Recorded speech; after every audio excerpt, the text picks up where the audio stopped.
ஒரு retirement plan அப்படிங்கிற போது நீங்கள் ஒரு 25 வயசுலேயே நீங்கள் கமெண்ட்ஸ் பண்ணிடணும். அப்போது ஒரு குழந்தை எப்போ ஒரு எதிர்காலத்தில் என்னவா வரணும்னு பேரண்ட்ஸ் எதிர்பார்க்குறாங்க, எங்கள் பையன் டாக்டராக வரணும், இன்ஜினியராக வரணும், அட்வொகேட்டாக வரணும், ஒரு நல்ல ஆடிட்டராக வரணும்னா அவங்களுக்குன்னு ஒரு எதிர்பார்ப்புகள் இருக்கும். அந்த குழந்தைய அவங்க தயார் பண்ணணும்னா திடீர்னு என்ட்ரன்ஸ் +2 முடிச்சக்கப்புறம் என்ட்ரன்ஸில் போய் அந்த டயத்தில் கோச்சிங் கொடுத்தா அதுக்கு கிராஸ்பிங் பவர் கம்மியாக இருக்கும்.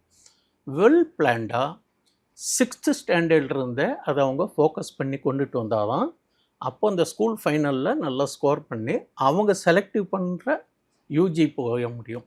யூஜிக்கு அப்புறம் அவங்களுடைய டேஸ்ட் அதே மாதிரி தான் not only education, future retirement பிளானும் இப்படி தான் பண்ணணும். இது எப்போ பண்ணணும் அப்படின்னு கேட்டிங்கன்னா 25 இயர்ஸில் நீங்கள் ஆரம்பிக்கணும். 25 இயர்ஸில் ஆரம்பித்தா தான் ஒரு 50 இயர்ஸுங்கிற போகுது.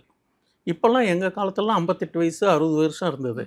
இப்போ இந்த ஐடி யுகத்தில் பார்த்தீங்கன்னாக்கா மேக்ஸிமம் எனக்கு தெரியும் 40க்கு மேலேயே தாக்கு பிடிக்க முடியல. பேக் பெயின் வந்துடுது, ஷோல்டர் பெயின் வருது, நர்வஸ் ஆகிடுறாங்க, ரொம்ப ஸ்ட்ரெஸ்ஸாக இருக்காங்க. ரொம்ப கவலையாக தான் இருக்குது பார்த்தா. ஆனால் அதே டயத்தில் அவங்க சீக்கிரமாக ரிட்டைர்மெண்ட் ஆகும்போது அப்போ ஏர்லியராக அவனுடைய அந்த ஃபோக்கஸ் பண்ணால் தான் முடியும். அதுக்கு தகுந்த கார்பஸ் கிடைக்கும்.